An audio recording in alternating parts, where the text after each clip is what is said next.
কলেজগুলো ছুটি হয়, কিছু পোলাই পান, কিছু বাচ্চা কাচ্চা ওই স্কুলের সামনে ইতিমের মতো হা করে কোন কারণে তাকাইয়া থাকে আমি বুঝি না। আছে না? এ বাপরে, আরো তো কিছু সব আছে গো।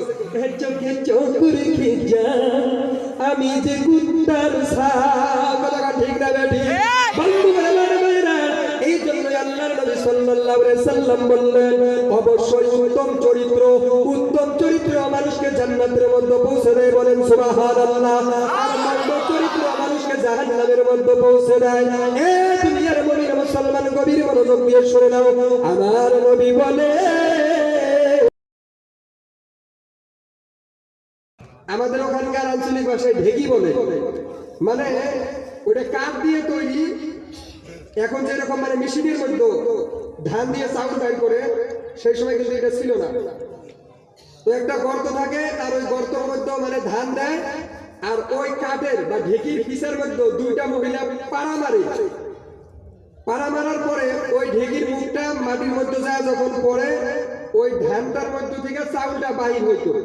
আর একজন মহিলা ওই গাতার মধ্যে হাত দিয়ে মানে কি বলে আপনার ওই ধানগুলো মানে একটু নাড়াচড়া করে দিত। এটাকে আমাদের আঞ্চলিক ভাষায় বলে আলানি। কি বলে ভাই? আলানি। তো এই আলানি যদি কোনো মহিলা দেয়, তাহলে 3 ঘন্টার কাজ 1 ঘন্টার মধ্যে করা সম্ভব।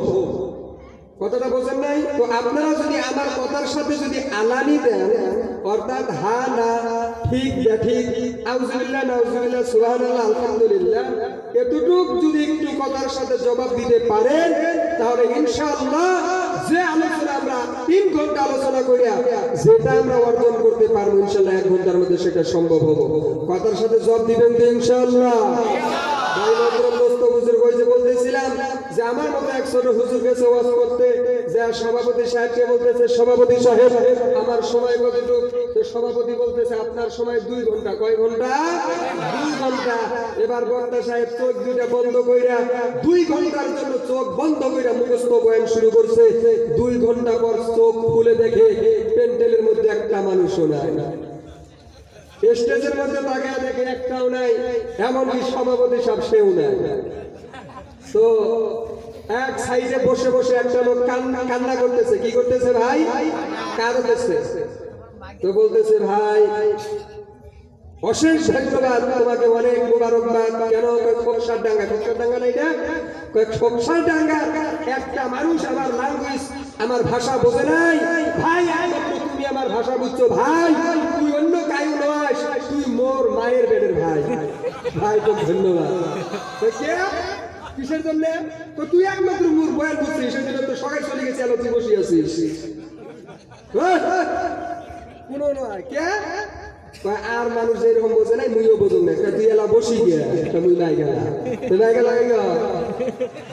মুই নাই গেলা বলে ঠিক আছে, তুই নাইকের জন্য বসে আছিস, তুই কান্দিস কে? তুই কান্দিস কে? হুজুর মোর একটা ছাগলের বাটা আছে, 3 দিন আগত মারা গেছে। কি আছে ভাই? ছাগলের বাটা। ছাগলের বাটা কি করবো? খাসি নাকি? খাসি আছিল, একটা খাসি আছিল, 3 দিন আগত মারা গেছে। ওই খাসিটা ভেবাইলে যেমন আওয়াজ হয়েছে, আর তোমার বয়ান এসে, তোমার বয়ান শুনি মোর ছাগলের বাটার কথা মনে পড়ছে।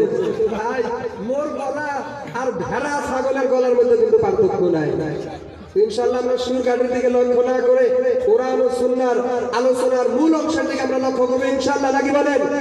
ভাই মাত্র দোস্ত বুজুর্গ, ভূমিকা ছাড়া আলোচনার মধ্যে ঢুকে পড়তেছে আল্লাহ রাব্বুল আলামিন তথা বিশ্ব নবী মুরুদুল তাজদার মদিনা জনাবে মুহাম্মদুর রাসূল বলেন, ও দুনিয়ার মানুষ শুনে নাও, জেনে নাও, দুনিয়ার মানুষ শুনে নাও, জেনে নাও, একজন পুরুষের একজন মহিলার প্রতি আকর্ষণ থাকবে, একজন মহিলার পুরুষের প্রতি আকর্ষণ থাকবে, এটা দোষের কিছু না, দিস ইজ নরমাল, এটা স্বাভাবিক ব্যাপার।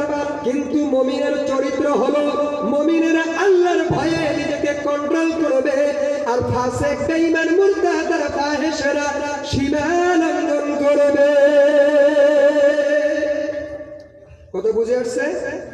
একজন পুরুষ একজন মহিলার প্রতি আকর্ষণ থাকবে, তার প্রতি একটা আকাঙ্ক্ষা থাকবে, একটা মহিলারও একটা পুরুষের প্রতি আকর্ষণ থাকবে, আকাঙ্ক্ষা থাকবে।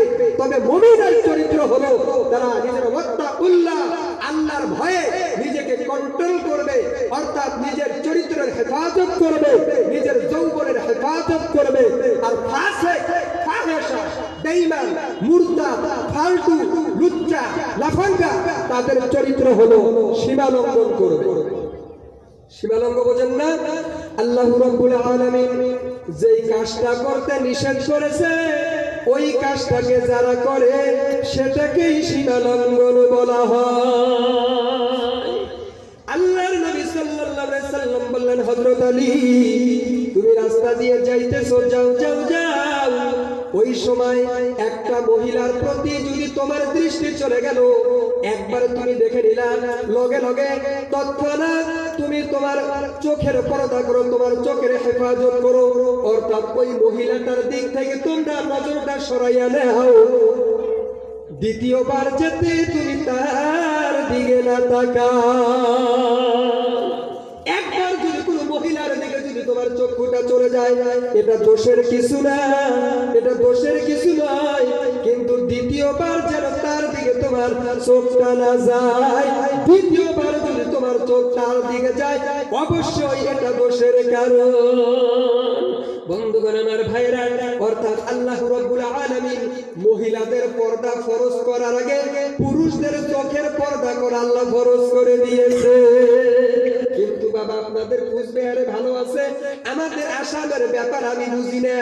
যখন মেয়েদের স্কুলগুলা কলেজগুলো ছুটি হয়, কিছু পোলাই পান, কিছু বাচ্চা কাচ্চা ওই স্কুলের সামনে ইতিমের মতো হা করে কোন কারণে তাকাইয়া থাকে আমি বুঝি না।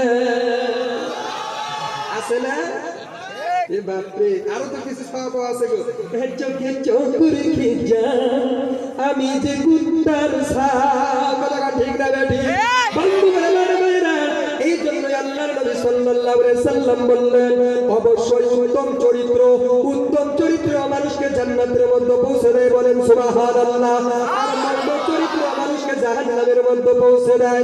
এ দুনিয়ার মুমিন মুসলমান গভীর মনোযোগ দিয়ে শুনে নাও, আমার নবী বলে, ও আমার উম্মতেরা গো, শুনে নাও, জেনে নাও, তোমরা যদি জান্নাতে যেতে চাও, তোমরা যদি আল্লাহর জান্নাতটা যদি লাভ করতে চাও, তাহলে তোমরা শোনো শোনো শোনো, যে ব্যক্তি তার চক্ষু এবং লজ্জাস্থানের গ্যারান্টি দিবে, আমি নবী তার জান্নাতের গ্যারান্টি দিলাম, বলেন সুবহানাল্লাহ। এ মুমিন মুসলমান আল্লাহর গোলাম, একজন পুরুষের সবচাইতে দামি জিনিসের নাম কি বন্ধ দেখি? একজন পুরুষের সবচাইতে দামি জিনিসের নাম কি? তার চরিত্র। কি ভাই? তার চরিত্র। আর মহিলাদের সবচাইতে দামি জিনিসের নাম, সবচাইতে কিমতি জিনিসের নাম, সবচাইতে দামি মূল্যবান সম্পদের নাম হলো তার সতীত্ব। পুরুষের হইল চরিত্র আর মহিলার হইল সতীত্ব। কিন্তু আজকালকার আধুনিক জামানার পোলাই পান সতীত্ব আর চরিত্র কাক কয়টা বোঝে না, কয় এইটা আবার কি জিনিস, খায় না মাথায় দেয়। ঠিক না ঠিক?